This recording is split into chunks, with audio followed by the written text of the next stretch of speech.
Hello, my name is Javier Gonzalez. This is my autobiography on my teaching philosophy.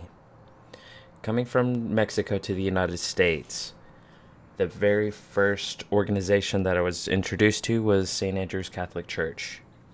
And within this, I found the theistic realism.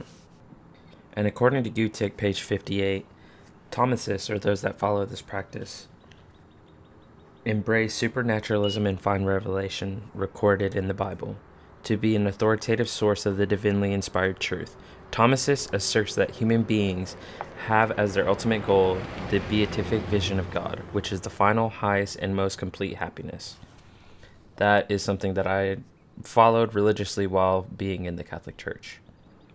I completely agree with Gutek and Thomas Aquinas in page 61, as they saw teaching as a vocation, a calling to serve humanity. Because of a desire to serve others, the good teacher should be motivated by love of truth, a love of persons, and a love of God. This is why, again, I solely followed this philosophy and this practice growing up till I got into elementary school, where things change, of course. Now, before we get to an elementary school, we start with a home life. And within my home life, I followed more of an existentialist philosophy. You know, as their existentialist wants individuals to be conscious that the human condition involves the need to navigate between the many social and economic roles and expectations taught in schools, and to choose personal authenticity over role determination. I completely understood my role within my family dimension, and I knew that was Gutek page 125, by the way. What I had to do was appease my family to make it through the day. Get my homework done, make A's and B's, accept what is. And in the similar sense, I also believed, and according to Gutek page 125, existentialist is concerned with social justice issues, especially those that deny human rights because of race, ethnicity, gender, socioeconomic class, language, and disability. Within the existentialist perspective, I completely agreed with that, especially coming from more of a countryside family.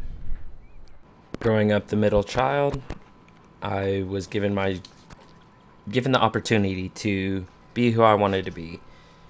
Generally being outside on my own, I was able to explore my authenticity, within nature and within my surroundings. Once in elementary school here at Central View in good old Walling, Tennessee, I explored more of the postmodernist point of view, even at that young of an age. I always was taught to question, if you will. And according to here, postmodernists argue against proponents of the belief that there should be a required cultural core based on the great and enduring texts in Western civilization. They would also question the imposition of Common Core curriculum on students and teachers. You took page 145. Moving out into the countryside of Walling, Tennessee, postmodernists also had to look to the specific discourse of local narratives constructed by individuals in their immediate relationships in their groups of communities, the different expressions found in the varieties of human experiences. That is something that I had to take into consideration while being at Central View, being the only Latin American family, Mexican family. From there, we go to the soccer field, where I say I've spent most of my time and learned most of my lessons.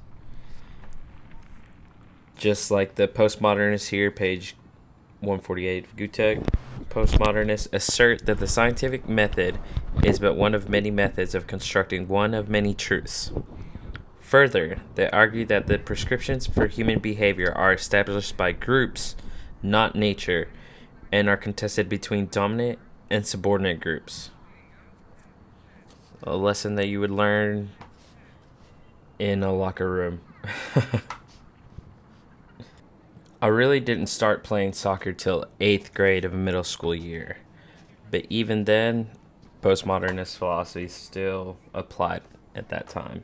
For example, page 152 of Gutek. For postmodernists, history is constructed by individuals and groups who write it in terms of their experience. It is not the unfolded of the absolute over time as idealists contend, nor can it ever be an objective amount of what happened. Objective account. So truths happening is a collective truth for the final story that is being relayed. Definitely something that happens during teams. Of course, upon further inspection, postmodernism isn't something that really resonated with me, as I do believe in the scientific method and its importance. I also do not align with what was stated in page 161 by Gutek. Postmodernism argues that schools should be local educational spaces in which local community experience is at the heart of constructing an informed consciousness of the people directly involved. I completely get the concept, but for local to be the central point, I believe is what slows us as a community down to accept us as an entire whole, impacting those around us. Which leads me to middle school and high school. During this point in time, I actually leaned more liberal, but I actually didn't really know what that was at that time. For example, page 231 of Gutek, liberals here. They were intended to make schools more inclusive of the general population. They were incremental in that they simply added more years of time for children spent in school.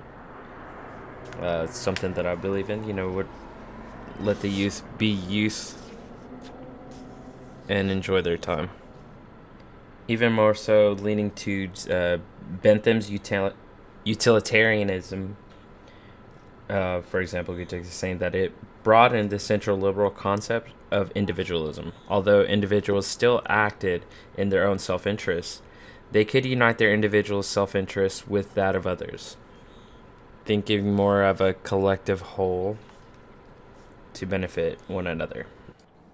Which leads me to my present day perspective, if you will. This perspective is constantly ever changing as I learn more information. So consider it more of a liberal, realist, idealist philosophy. Believing that education should be accessible to everyone.